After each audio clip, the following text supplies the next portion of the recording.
episode of Beyond the Black Rims. I'm Mars Girl. I'm Josh Knight the First. This is Season 4, Episode 9. Or Episode 79 if you're counting. And it's cold. It is very cold. That polar vortex has shown up and they brought friends. Yeah, now granted, of course, we're not suffering as much as the North has been. So oh, no, by no means. So if you're in the North, I'm sorry. No, right now it's currently about 30 some odd degrees outside. And for us southern Texas people, it is very cold. Yeah, and I'm personally not a fan of cold by any stretch of the imagination. I prefer it boiling. Oh, you prefer it more than... you prefer your temperatures boiling and your hot wings boiling. Yeah. That's you. Yeah, I love hot things. Very hot things. And right now it is not very hot things. Well, you did have hot wings earlier. Yeah, but like I told you, that doesn't fix the temperature. Just well, it helps a little. No, it doesn't. I mean, internally you're heating up from digestion and... it's not really the same. It's not really the same. Whatever. So what else is going on? What else is going on? Well, we're 2 weeks out from MagFest. Mm-hmm. Got a lot of stuff going on. We've been filming... and editing. And editing. You guys... Hopefully, like us, you will be blown away by the stuff we've been working on. The stuff we're getting back looks amazing. Yeah, the stuff we've been getting back from Matt, who has been helping us produce the special effects and stuff. It blows our mind because it just, like, 10 times ups what we originally sent him. Yes. You know? So, I get excited like I've never seen it every time stuff comes back. Like, it's one thing to shoot it, and it's another thing completely to watch it come back to you with all the effects and music added. That's great. But that's definitely something you guys are going to be able to see who are coming out to MagFest, the premiere of Farewell Fami Kamen Rider. The other thing that we're getting ready for is the Nerf War, which is going to be big, because thankfully one of the people who frequents us on Facebook for the event page let us know that this week a couple of new guns like this came out. This sucker one-ups the Magnus blaster from last year. This is called the Cyclone Shock. It's a 6-shooter for these giant mega darts. And we tested this thing in the car, and it hurts. Yeah, it hurts. Like most mega weapons do. That mega bow, man, that thing almost killed me. It almost killed me too. It almost killed you and made me sterile. and I wasn't the only one to get one. Kaylin, you got your new one right here, the Rapid Red. Now this has been out for a little bit. This isn't part of their brand new lineup, but I'm telling you, Rebel weapons, I don't care about the paint job. This is a perfectly legit blaster. Kotaku even did their write-up about Nerf blasters, and this was one of the tops on their list. Alright, I'm gonna have to get that from the kitchen later. Yeah, that happens. But that having been said, you guys are gonna want to check that out if you're making it out to MagFest, but you're not here for that right now, you're here for the show. And I want to thank, as always, our patrons over at patreon.com/MarsGirl. Our ticker lineup is slightly different. Some people just kind of rotated where their donation level was, but thank you very much for all of your help, and that has also helped the Fami Kamen Rider movie. So, just wanted to make everyone aware that we are very, very grateful for you guys. More than grateful, every week, absolutely. And once Farewell Fami Kamen Rider's done, we're getting right back into reviews. Yes, but for tonight, we're doing a show, and we've got 3 topics as usual. So, first of all, we're going to be talking about that Ant-Man trailer that dropped. Yes, we've been waiting for that. You know, they were jerking us around by having the trailer that's like, that big. And I was just kind of like, you guys. Yeah, real funny, haha. I get the joke, but you guys. So we got the full-size one, we're going to talk about that. The second thing we're going to talk about is the confirmation that came down earlier this week that the Ghost in the Shell movie does have Scarlett Johansson in the starring role, which is creating a lot of buzz, both positive and negative. So we'll talk about both positives and negatives. So there you have it. And our last story is about Japan's console gaming currently. Which appears to have taken a slight drop in numbers, which I'm not too certain that's a good thing or a bad thing, but we'll see what direction Japan is going as far as console purchasing and console game purchasing is concerned. Yes. Before we go on any further, there was one other thing I wanted to mention. since you're in Linkara's movie, the Atop the Fourth Wall, that finally got funded, correct? Yeah, just today he crossed over his $40,000 goal, and good for him. Good for him. Pushing 41,000 at the moment, if it hasn't already gone over it. I'm not sure that it has. Hitting reload isn't going fast enough. No, it's there. No, it's still just barely under 41,000. But it's definitely fully funded, so that And he did have stretch goals, correct? Yeah, he did somewhere down here. I don't know. There somewhere. They are. 50,000 movie will be released online for free with the option to purchase the movie on DVD for the extra content, or $60,000 double disc DVD with as many extras as we can cram on there, additional commentaries, reviews, a side story, and behind the scenes. So, it's still going.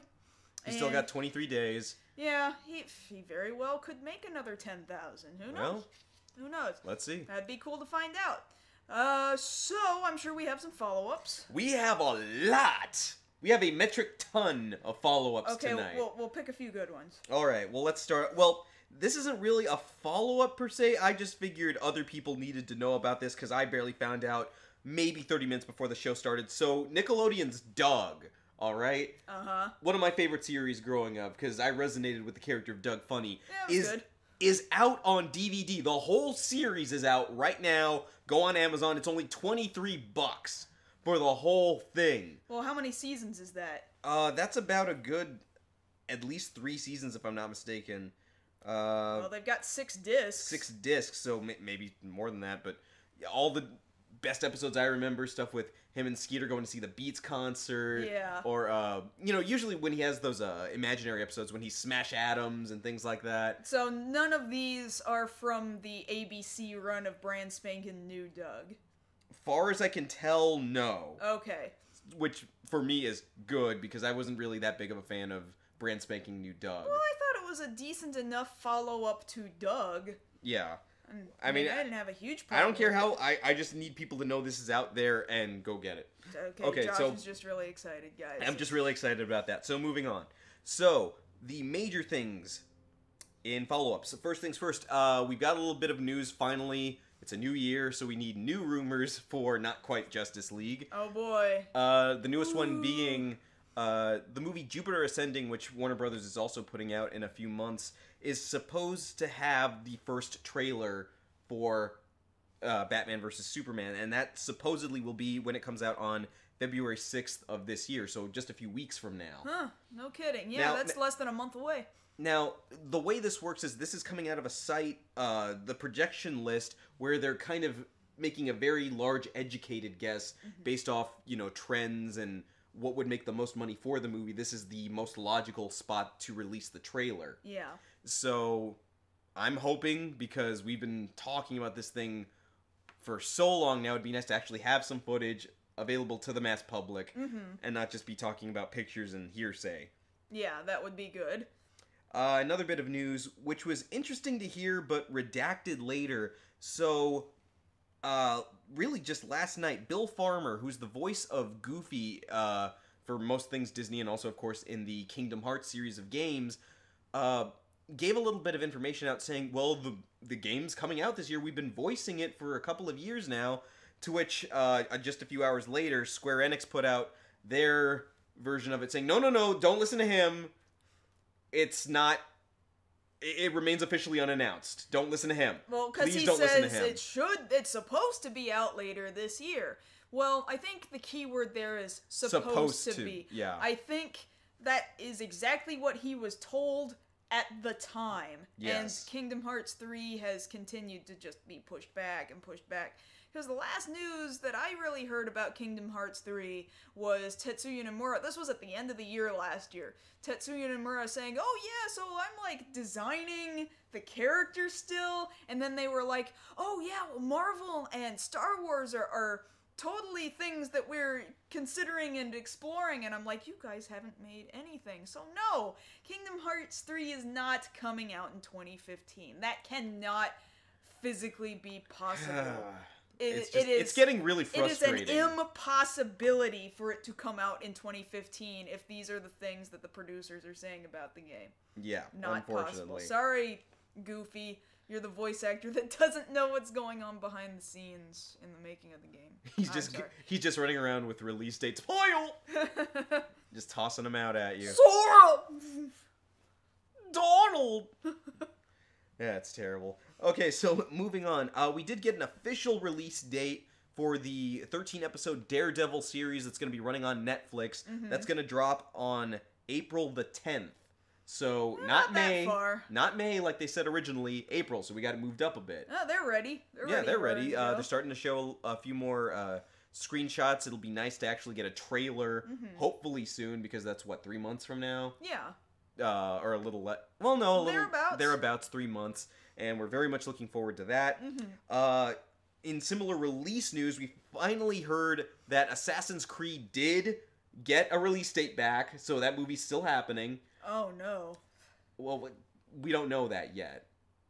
If it's going to be a bad adaptation, I that just remains to be seen. don't want to see a movie. I don't care. Well, I do, because I like Assassin's Creed. I don't care if it becomes I know you don't. I like Assassin's Creed too, but I don't think it should be a movie. Well, anyway, that's going to drop the week before, or actually a few days before Christmas on December 21st of 2016. So next year. We got about a little under 2 years to wait for that.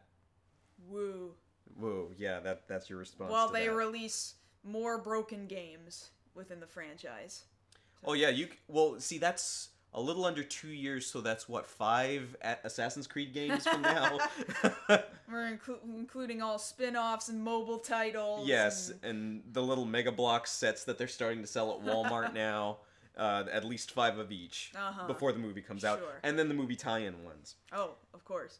And then we've got a little bit of an update on The Force Awakens, Star Wars, the next installment. So apparently a couple of people from the movies The Raid and The Raid 2, which if you've seen them, they're balls-to-the-wall action movies that I highly recommend watching, have been brought on to the movie. Now, it's not saying whether or not these folks have been cast in roles. More than likely this is for fight choreography purposes, and if you've ever seen this, go look it up on YouTube. But really what I recommend is just go rent the movies. The second one just barely came out, maybe about 2 months ago. That action is insane, very gritty, very hard-paced, fast action, and I'm wondering how that's going to play into a Star Wars universe where we're used to very elegant, flippy stuff by now. Yeah, a little nervous about that, if I'm to be honest. But we'll see. We've got less than a year before we see the movie. I'm sure there's going to be another trailer out before, really by Star Wars Celebration. Actually, we've had unconfirmed reports. That was going to be the next thing. We've had unconfirmed reports that, in fact, Star Wars Celebration will be the first place that a full trailer will be released. I would definitely believe it. I absolutely expect it. Yes. Yeah. So we're hoping that we're going to see something there. And just kind of a little tack-on sort of thing. It was cool when Bandai put out the Legacy Megazord from the original Mighty Morphin line. And that was kind of expensive, at about an $80, $90 price tag. I get it, you put in die-cast pieces, and that'd be nice, but the unfortunate part is a lot of people couldn't afford that. Well, now they are re-releasing the Legacy Megazord at a reduced price of $59.99, which is considerably cheaper, and makes sense since they're getting ready to release Legacy Titanus, and you can't make the Legacy Ultrazord unless you've got all those pieces. Yeah. And if you didn't get a chance to pick it up before, now, with a lower price tag, that's pushing that, because Bandai's after that money. Just as always, like everybody else. And just kind of a nice thing on the end. Earlier this week, I forget the name of I had the website here. Over 2,000 MS-DOS games got loaded online for free. On a non-profit library. Yes, and I'll go ahead. Archive.org. I'll go ahead and put the link if you guys haven't seen it already. Ton of old games, Wolfenstein, Oregon Trail, just a bunch of stuff that, folks like us, we grew up... Old DOS games, yeah. We grew up playing this stuff, and it's like, old Doom? Like, I remember logging a lot of time on Doom. Yeah, because I imagine all of these are essentially freeware at this point. By this point, Or they got permission from the original publishers to just let them let them loose. I hope they got permission from the original publishers, or else these you guys would are going to get in a lot think, of trouble. Yeah, there's a couple of titles in there like Batman, Teenage Mutant Ninja Turtles, Aladdin. You'd figure, no, somebody probably might still want to make money off that license. Mm-hmm. But yes, they're all available now, and I'm going to link that here. Boom, there it is. And you guys can go ahead and play that in your free time. Have at it. Most of us already have. Good job. Good job. So that's all of our follow-ups. Now I can get to the actual meat and potatoes of our show. Okay, so we'll start talking about Ant-Man then. So that's an Ant-Man. Alright, I see we're done here. I'll just remove this picture. Okay, so yes, we got the Ant-Man trailer earlier this week. It premiered with Agent Carter. And it's kind of weird in a sense. It's not quite what I figured it would be, because but before we get into just breaking it down, a lot of the talk about Ant-Man has been not exactly the most positive because of the whole thing of Edgar Wright leaving, and then a good chunk of the the crew left with him. It's a little hard to tell what this movie wants to be. Yeah, now that Peyton Reed's at the helm, we've been wondering, well, what kind of movie is this going to be? Is it going to be funny? Is it going to be serious? And the thing about the trailer is it seems to be about, what would you say, 90% serious? Well, yeah, Maybe more but than at the that? same time, they're also saying, well, this is also supposed to be comedic. So, Right, but we're only seeing so much of. And all of it seems to be coming out of Paul Rudd in specifically. Which, I get that. I get that. I believe, I can see where they're going with that. I can see that character is comedic. I think that's fine. Well, I'm just wondering about the tone, because, we'll get right into breaking it down. So you start out with, a shot of Scott Lang, the character Paul Rudd's playing. They're being arrested, presumably. He's a thief. And you've got narration there by Michael Douglas as Hank Pym. Mm-hmm. Talking about, you're a good guy. There's something special about you. We need to give you a second chance. And I get that we're already trying to establish, this is something about redemption for this character. But by this point, I'm wondering about the whole thing of, how many movies have we had by now with those taglines? You're special. You're different.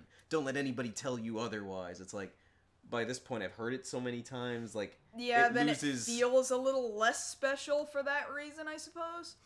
And especially in a world like this, when we're already dealing with the Avengers in existence, and mind you, this is going to take place, as far as we know, after Age of Ultron. So there's a world of other superheroes here. Right.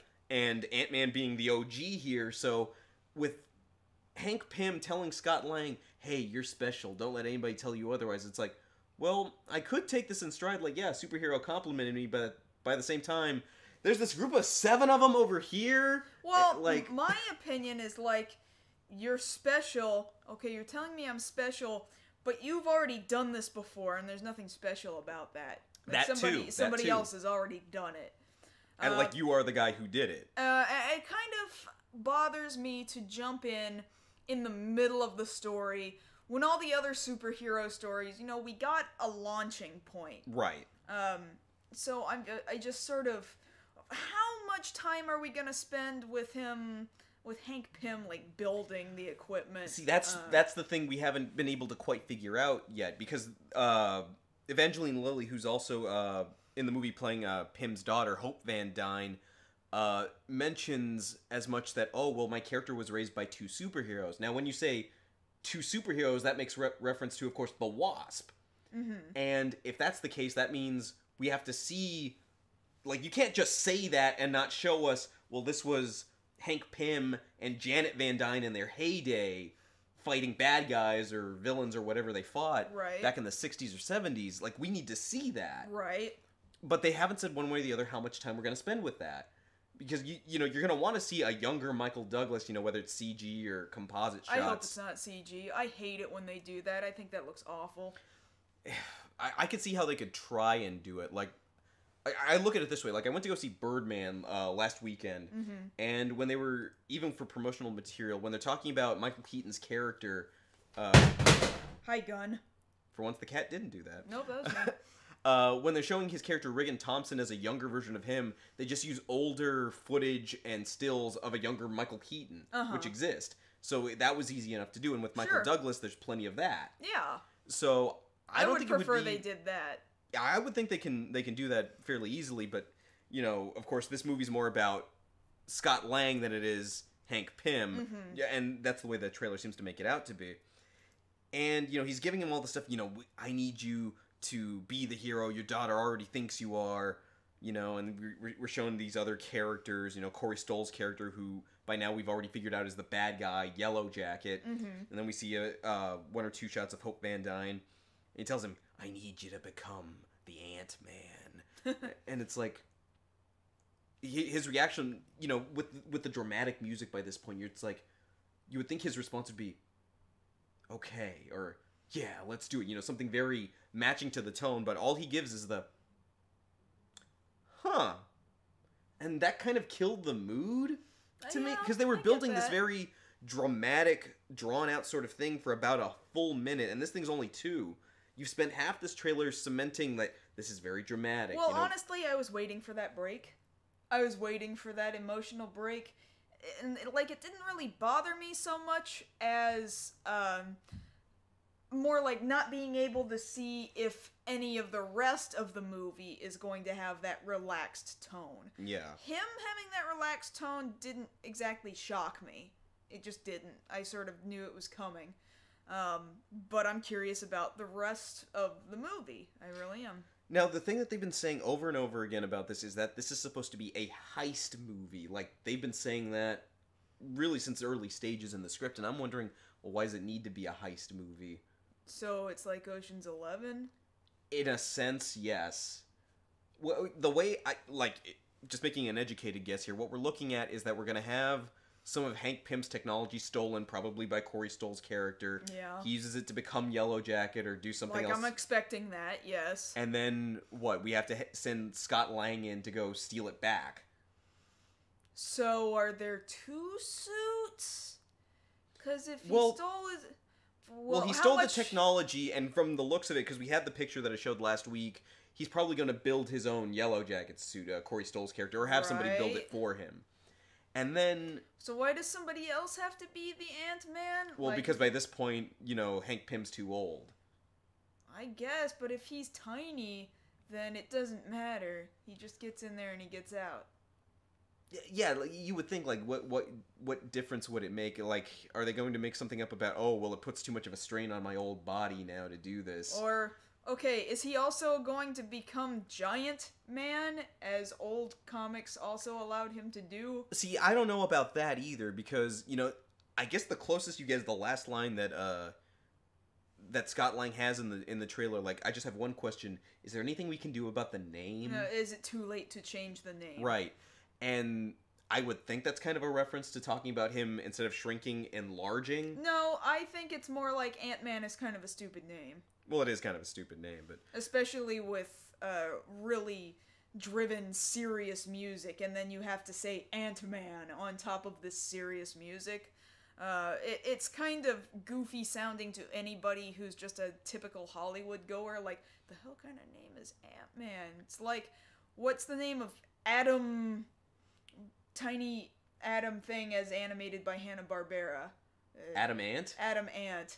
Yeah, I can't take Adam Ant seriously, for example. Uh-huh. And that's what that makes me think. It just makes me think cartoony, comic-y, I can't take it seriously, and that's coming from the mind of someone who doesn't read comics. Now, granted, I have, in fact, been reading old... Marvel comics. Well, old Avengers comics. Yeah. And he was originally one of the founding members of the Avengers. Of course. So here's another question. So he's not a founding member within this cinematic universe, clearly. So when's he join the Avengers? Well, see, the thing that people have been pointing out, really, since the trailers come out, is the similarities between Ultron's basic head design and the little Ultron minions and the Ant-Man helmet here. And I think we've mentioned this before, the strong idea right now is that Tony did not invent Ultron. Rather, he found a file that Hank Pym had on like Ultron schematics, Uh-huh. and then he built him from there. Uh-huh. So when does he join the Avengers? Well, Hank Pym probably will never join the Avengers, unfortunately, in the movie universe, which is clearly. upsetting. As far as Scott Lang is concerned, he probably won't join up until Infinity War. Okay. Part 1. So it'll be a couple of years before that happens. Okay. And that is unfortunate in a lot of respects. I mean, for casual watchers, it's going to be like, yeah, whatever, it's this new guy. Why is he going to be in the Avengers right away? Whereas anybody who's read a couple of comics is going to be like, no, he should be there. What are you doing? No. And it's I get the rage, and I'm kind of in the middle on that because I know enough to know, well, he should be a founding Avenger, but he's not. But then you'd also have to bring in Wasp at the same time. See, now here's the other thing that I'm addressing, and I don't think anybody else has talked about. So we have, Evangeline Lilly there as Hope Van Dyne. The haircut to me is very similar to her mother, to Janet's haircut as the Wasp. I'm wondering if we're not... Are they passing down the namesake of the Wasp? That's what I'm wondering they're going to do. Because, she's a very popular actress right now. She just got done with the Hobbit series. Mm-hmm. She could afford to move on to another franchise now. I wouldn't put it past the cinematic universe to turn Hope Van Dyne into the Wasp. I would agree with that. That would be my thing. Because they could do it and most people wouldn't know the difference. Yeah. I don't really care. I mean, it's not accurate. It doesn't really bother me that much, though, because to not have somebody be the Wasp would be kind of a disappointment. I agree. I'd agree to that. I mean, clearly Janet would be too old, clearly. Oh, and also, as far as the movie's concerned, and they've said this already, Janet's dead. Oh, okay. Well. So, yeah. Excuse me. Excuse the heck out of me.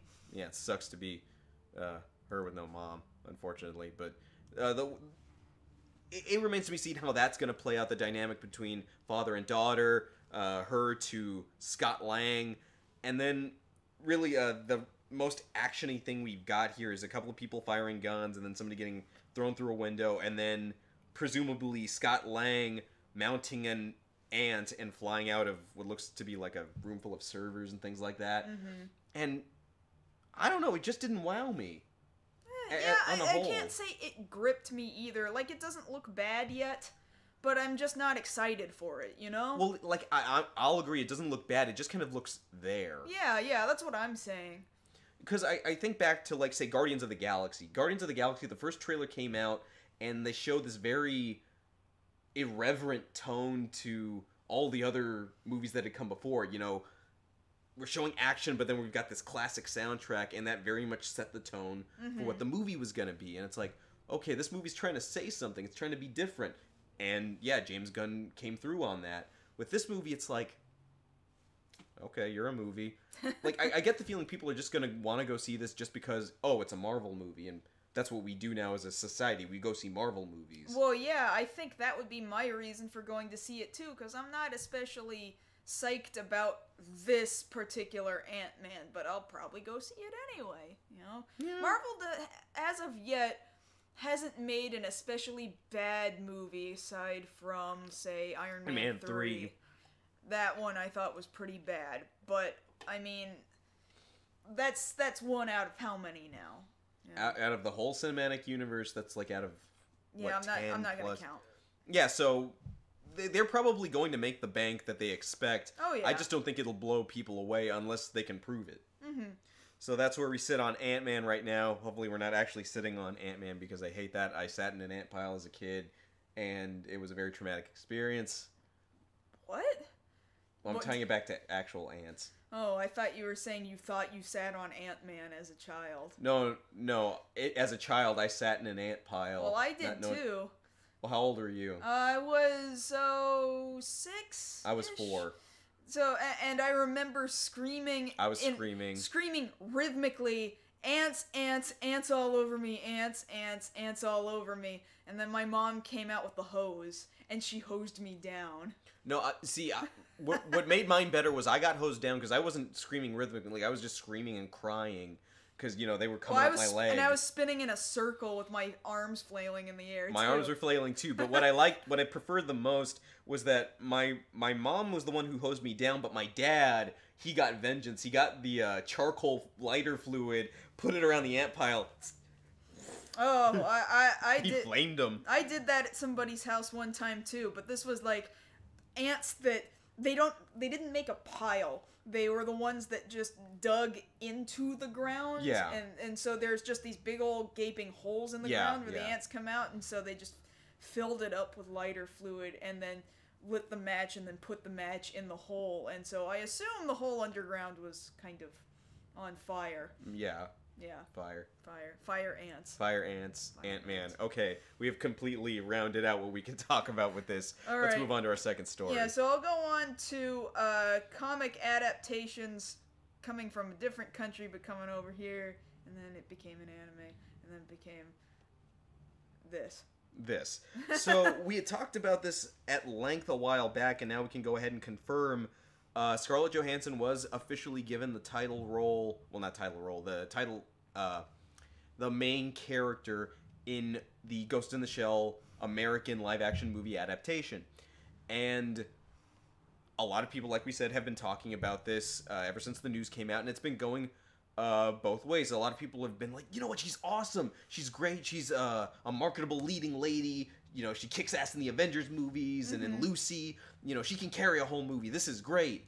Whereas a lot of other people are saying, no, this is a terrible choice, not because she's already done these other movies, but really because we should have cast a Japanese actress for this Japanese role, and equal representation of countries. Or of ethnicity. Of ethnicity, really. ethnicities, really. So I can see... So we're kind of caught up in the middle of this. Yeah, because I can see both sides of the argument pretty well, actually. Because I absolutely... I feel like I totally see the Major in Scarlett Johansson's face. Like I see it, yeah. Let's look past ethnicity for a second. Just for a second, go ahead. I see that kind of portrayal in her face. This very flat, not showing emotion on either range of the scale, particularly happy or flirty or particularly angry and vengeful. I can see her just able to be flat and kind of android robotic in that cyborg in that sense. And I absolutely feel like she is a perfectly capable enough person to fulfill this kind of role. I think she's absolutely 100% capable, and if we were basing it solely on those characteristics, I think she is perfect, quite frankly. But aside from that, yeah, her name is Makoto Kusanagi. Right. Yes, that's a Japanese name. It absolutely is a Japanese name. Now, I'll admit, though, that body that she's in, it's a body that she chose. That's not her real body. She is, as the title suggests, Ghost in the Shell, or Ghost in the Machine, as the original term, where it originates from. So she has chosen several bodies throughout the time within the anime or the manga. She Working for Section 9. Yeah, she refers back to having different bodies, or in fact she does have different bodies throughout the course of the series. In the second movie, she's in a completely different body. Right. Completely unrecognizable, but she's still her. Well, even in I remember a Standalone Complex, her body gets damaged at one point, and then she gets it replaced. Yeah, so, like, how far can we argue this? Like, she could be in any body, and I don't think the ethnicity would matter. However, then you can also say within canon that there is one point where she says, where somebody asks her, why do you choose a body that looks like that? And she goes, I like this one. Yeah. So she liked being, I assume you can say that this is an Asian body, I suppose. Well, see, that's the thing about it. Like, to me, the Major, like, she's fairly statuesque, to say the least. Like, the only person who's taller than her, I think, is Bato. Yeah. There in Section 9. And the thing about it is, you think about it, yeah, that's a very easy thing to play off when we're dealing with, issues like cyberization and, oh, well, I want to be in the body I want to be most comfortable in, stuff that's out in the culture right now. I think it makes perfect sense. I think she's even chosen male bodies before. Or at least she's referenced having done it. Yeah, so I feel like her character is the one I'm least concerned about whitewashing. Yeah. However, I would absolutely agree if, like, none of the rest of the main cast is Asian, there's a problem. If the entire cast is whitewashed, there's a problem. Like Saito. Saito would be a problem. Pause. I'm not so sure. I mean, Togusa. Togusa is a Japanese name, although. But I imagine he might get whitewashed. He does look. Now, this is from an outsider's perspective. To me, he looks like he could be portrayed by a white dude. With that very white hick-looking mullet. However, Togusa is a Japanese name, and it's been referenced in many different articles about. Why do Japanese people draw characters that plainly don't look Japanese? And then people respond with, well, to them, they actually do look Japanese. Because that's really more a matter of interpretation in the art style. Yeah. Now, as for the rest of this cast, I'm wondering what this is going to look like with a full-bodied Section 9. Yeah. Because I remember, I think it was... No, I don't think it was Newtip. I think it was Anime Insider. They used to have those articles of fan castings that they would do. And actually, the Ghost in the Shell one that they had, I actually agreed with. Because most of the time, they would list off a couple of people, and it's like, oh, come on, did you even watch the anime? That doesn't even match up. But for Ghost in the Shell, I was like, no, actually, I agree with that wholeheartedly. Yeah, definitely. And I think the person they had up for Bato was Mickey Rourke, who, you could have seen in The Wrestler or Iron Man 2. Now, by this point, because mind you, this was, I guess, 6+ years ago at least. Because Anime Insider's been dead for a while now, yeah. Years. I'd say longer than 6 years ago. I'd say closer to 10 years ago. Well, in any case, because even back then they were saying Charlize Theron was their choice to be the Major, and for me, she was my choice to be the Major. But by this point, it's like, too much time's you passed just now. missed it barely. Yeah. And yeah, Scarlett was really one of those people where I wasn't even remotely casting her in this, because, we all do that from time to time, just kind of fan cast, I typically don't. I don't do that. I know like a lot of people who do. I know a lot of people do. And, you do that to pass the time, like, yeah, wouldn't it be great if, and then, it's like, you just sit on that because it's never going to happen. Yeah. But then something like this comes along, it's like, oh, we actually get to see it come along. That's... Where is this audio coming from? I think it's... Te presentamos el automóvil más sociable que hemos diseñado. Okay. I'm gonna need that news article later, though. I've got it. I can send it back to you. Okay, no worries. So anyway, now I'm wondering, how's the rest of Section 9 going to look? Like, with Togusa, I'm wondering... I want to say he was the person quoted in the article, but for me, he'd be my choice now. Bradley Cooper would be my choice for Togusa. He's at the top of his game right now. He's got American Sniper coming out in like a week. What is that? It's a Clint Eastwood directed movie. He's already been an Oscar contender. He can do action. He can do drama. Really the top 4 roles you need is you've already got the Major. Then you need Togusa, Bato, and Aramaki. And from there, it's got to be... You've got to base your casting around these guys. Yeah. And then from there, you can fill out the rest of Section 9 however you want. Yeah. Because they're really the main characters. To kind of go back to the casting of the Major, I think a lot of people, at least in America, will sort of have this image of the first movie in their minds. For some fans, yeah. Because I think, Ghost in the Shell standalone complex, that had a really good run. However, I think a more wide audience would know the movies, especially since I think that is largely what the Wachowskis borrowed from for The Matrix.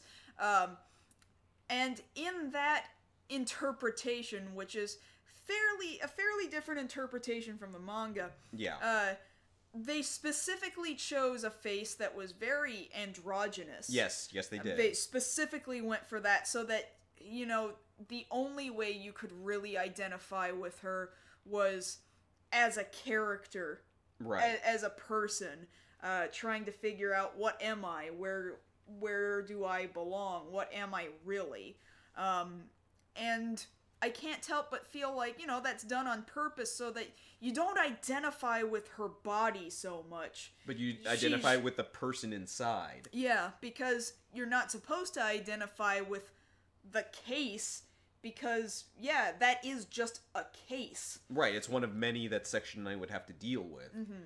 So yeah, I guess that would be the bigger thing to hearken to, is that we need to see how she portrays the Major as a character, not so much how she looks in the costume, because I think it's pretty fair to say she'll look fabulous in whatever costume they give her. You know, they'll give her something that fits her. Yeah, I'm sure. Yeah. You know, I'm that not suits concerned the about Major.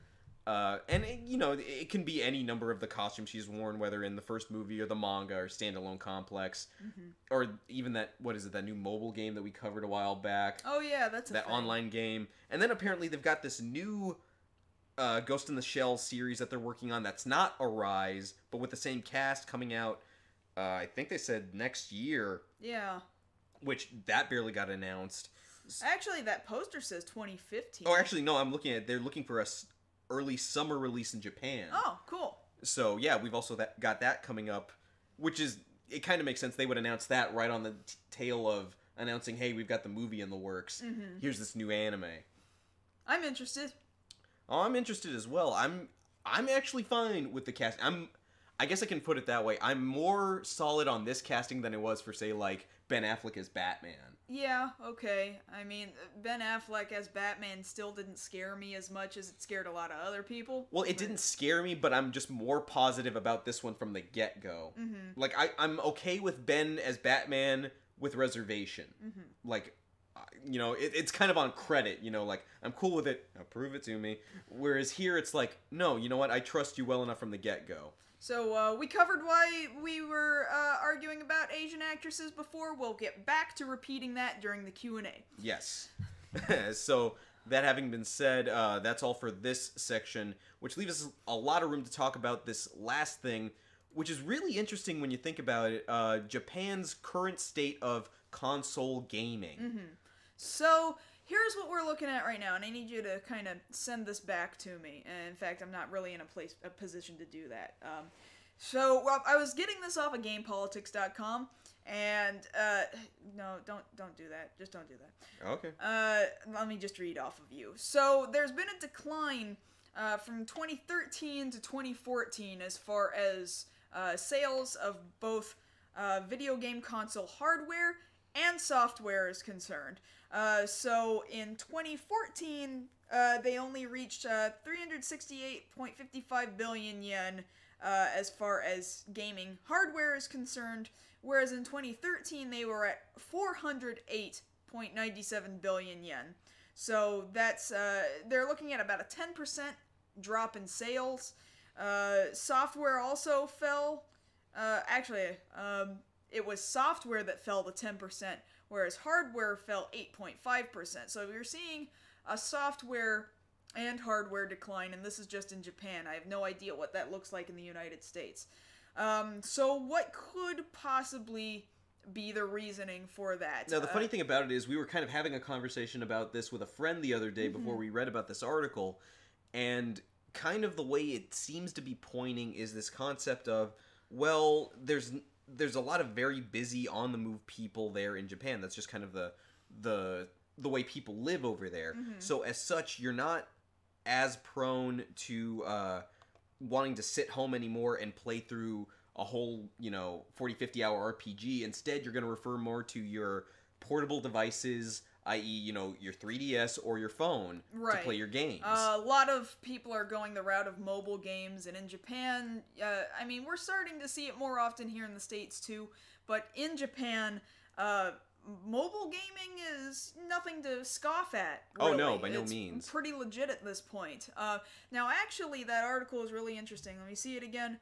In that, he made mention of 3DS being mobile. That's really important here. because people are on the move so much, and that includes like train travel, you know. So 3DSs are moving the most hardware, followed by PS Vitas. Those are the top 2 hardware consoles being sold currently, followed by home consoles, and that's PS4, Wii U, PS3, and I think it's really interesting, down in 6th place is the Xbox One. Like, PS3s are still outselling the Xbox One in Japan, which just, it shows the mentality of the market over in Japan. It's outselling, the PS3 is outselling the Xbox One by 10. By times 10, because... Times 10, yeah. Because Xbox One, it's 45,000. PS3, 450,000. Yeah, that's like a really big jump. Yes. But also interesting is that in 2014, there were only 4 titles that crossed over the 1 million sales mark. And that was Yokai Watch 2, Pokemon, Omega Ruby and Alpha Sapphire, Monster Hunter 4 Ultimate, and Super Smash Bros. 3DS. So these are all 3DS titles. Yes. So that also just screams, oh, people want to game on their 3DS because they're on the move, and these are the kind of games that people are playing. Now, Yokai Watch, that's like the big freaking... That's the fad right now. That's the Furby of 2014 in Japan. Right. That's the thing, like, you know, if they're selling the thing in McDonald's Happy Sets... It's big. Then it's huge. And it's freaking amazingly huge. So that explains why that skyrocketed. And it can be compared to Pokemon, which realize Pokemon Omega Ruby and Alpha Sapphire are re-releases of older versions of the exact same game. Now, granted, they've, you know, upgraded graphics and added more things you can do, and now you can trade even more Pokemon from older generation into newer generation systems. It just shows how powerful monster collecting is. These 2 titles. And then there's monster hunting. Like, look at the kind of games they're playing. Well, I'm looking at it this way. If you want to talk about, you know, trends here, the first 3 games on that list, you've got Yokai Watch, Pokemon, and Monster Hunter. It's monsters, monsters, and ghosts. Mm-hmm. And then the last thing being... But the ghosts you're collecting like pocket monsters. Yeah, so basically it's in that same kind of bracket. The monsters are selling over there and then fighting people on, you know, on Smash. Yeah. But you think about it... A big thing. That speaks to me, out of all this, you know, you can say, you know, the numbers are declining for who's buying what, but what this speaks to is Nintendo knew what the hell they were doing in the Japanese market, being able to sell a system that required people, like, you know what, I want to play this game with you, you know, trade me a Pokemon, or, hey, look at this ghost I caught, or, hey, I'm gonna take you out as Little Mac. You know, like, there's high playability and replayability on that system. Right. And that's smart, and... there's something more to that, especially for a culture, like you say, from having been there, most of, like, in most metropolitan areas, you're going to get around either on foot or you're taking mass transit, right? Yeah, and as far as Tokyo's concerned, people don't drive. I mean, yeah, of course there's cars, but for the most part, people don't drive. Like, where would you put your car? You don't have a place to put your car. You, like, for one, you have to actually own a home. And in Tokyo, only so many people actually own their homes. You're living in apartments. Why would you have a car? You're living in the city. Why would you have a car? The trains go practically everywhere you could possibly want to be. There's a train station everywhere. And if you can't get there, then there must not be a train. Or it must not exist. Or the place must not exist. But the way it breaks down, though, is, like you said, you got a lot of free time, so you're going to be playing this stuff. You know, if you're on the train, you can fight the guy across from you. Like, hey, you know, let's go a couple of rounds in Smash. Or if you got a friend coming from school, hey, let's go tackle that. Or let's trade monsters. Let's trade monsters. Or let's go tackle this monster so it can make better armor.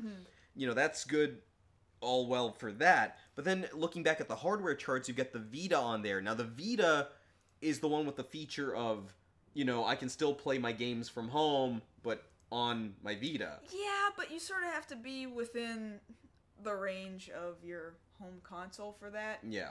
That is more like, granted, realize, in Japan, the PS Vita has a far more appealing library than it does over here in the States. by leaps in personal and bounds. opinion. No, I'll agree to that. And now, mind you, this number is also including people who have Vita TV. Yeah, so that's technically a different console. Like, we just got the release of the PlayStation TV over here as well. Same thing. It's just kind of slightly titled different for us. But see, that kind of, to me, that's fudging the numbers a lot. Because, yeah, when they talk about the 3DS, they're also talking about every version of a 3DS. 3DS, new, the double L. The LL. Well, I say double L, but... Well, Japan says LL. Okay, which is the XL, because they don't say XL in Japan, they say LL. Okay, the 3DS LL, Cool J, whichever version they've got too. But those are all basically the same system. Mm-hmm. Which is where... and that's all for gaming. Whereas with the Vita, including the TV, that kind of skews the numbers a bit, because that's people who aren't inherently gaming. Well, no, that's not true. The Vita TV includes the ability to stream really rapidly, really good quality download streaming of a game to your console. It's not just for watching TV, although that is in fact the primary function of it. I mean, it's from what I have seen, it actually has very quick response time to you pressing buttons, even though you're streaming it off of their network. Now, see, that's the thing about it. If they're realizing that, because by this point it's kind of like written right there for them, that their future is in mobile gaming, pushing for, pay-to-play games on your phone or more 3DS-like titles, does that mean that they're going to be seeing more of what some people have been talking about, more streaming of games? You mean like download streaming? Yeah. I don't know about that, because I'm imagining that these numbers speak more to people are buying physical copies of games, or at least buying downloadable copies that you physically save onto your device. Not streaming versions where you have to be connected to an internet network. And then conversely for that, on the larger home systems, does that mean they're not going to try as hard to sell those if they see they're not selling as much, or are they going to try harder to try and push them and make them more appealing? I have this feeling, like, I can tell you for a fact that Shigeru Miyamoto is of the mind that people still need to interact with each other, thus he is super proud of the 3DS and games for the 3DS and anything that he can do to get people playing together with other real people, that is what he would prefer. So I'm actually gonna say if they do push console gaming harder, it would have to be with games that force you to be in the room with other people, which means more party games. It's time to release a new Mario Party! No! You take it back! I can't lose again! I can't! I guarantee you it means I can't more do party it, man. games. I can't do it. You saw how Yoshi screwed me over last time. Well, you saw that. This is just from the mind of Shigeru Miyamoto that I'm contemplating, right? So I have no idea what Sony's approach is going to be. No clue. Sony hadn't exactly been doing real well. Now, granted, that's here in the States and mostly with Sony Pictures. However, Sony of Japan has all the reign because it's a Japanese company anyway. Right. So, yeah, good luck, Sony. I don't know what you plan on doing. You've had a lot of network breaches, and Nintendo really hasn't. So, why is that? That's a good question. One worth asking. Because I'm thinking about it like this. Yeah, we're citing the numbers here, but really that's just more indicative of the kind of country it is over there. They're more on the go, therefore mobile gaming and, portable systems sell better over there. Whereas here, things are more spread out. There's not that overwhelming amount of mass transit. More people want to stay at home and play, thus home consoles sell better here. Yeah. And that's really just showing, well, this is what's good here, and this is what's good here. Just different mentality, and a lot of that is, again, based on, well, we just plain have more room than Japan does. Yeah. That's just a geographical truth. Yes. And then the geography ties into the culture. Like, more people want to be like, hey, you want to come over and play Call of Duty? Or, hey, you stay home, it's snowing. Like, even right now, people up north, hey, it's snowing right now, I'll meet you online and we'll go through ghosts right now. Yeah, I hope the ice doesn't take down the power lines. I know, that would suck. Alright, let's go. and that's just the way it works here. Mm-hmm. Whereas over here, I mean, that's how it works over here. Over there, it's more... Oh, there's my stop. And then, you know, you go on about your merry way. Yeah. So, yeah, that's about the long and short of it. I can't say I prefer one over the other.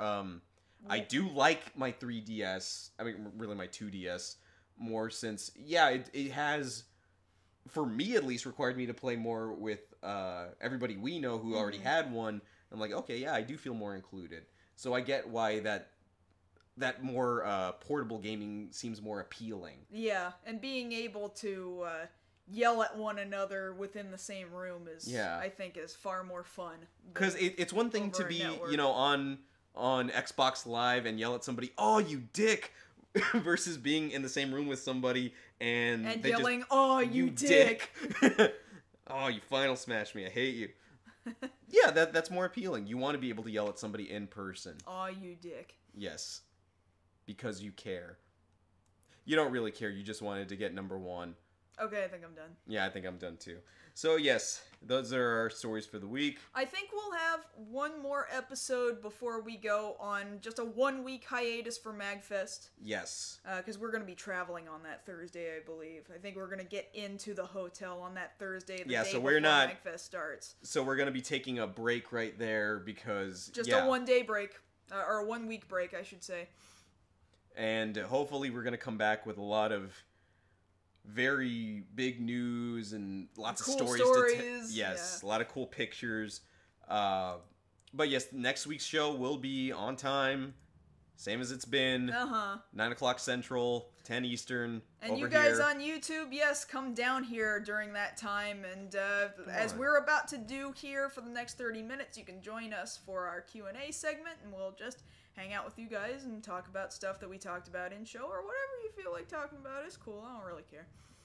Well, you care. Well, I don't care what we talk about. Okay, yeah. To a degree. Yes. To a degree, I don't care what we talk about. But in the meantime, like a lot of you do, you can always hit us up on Twitter during the week with potential stories or just want to chat. I'm at Josh Knight First. I'm at Mars Girl. And with that having been said, that's been this week's episode of Beyond the Black Rims. See you next time. Good night, guys.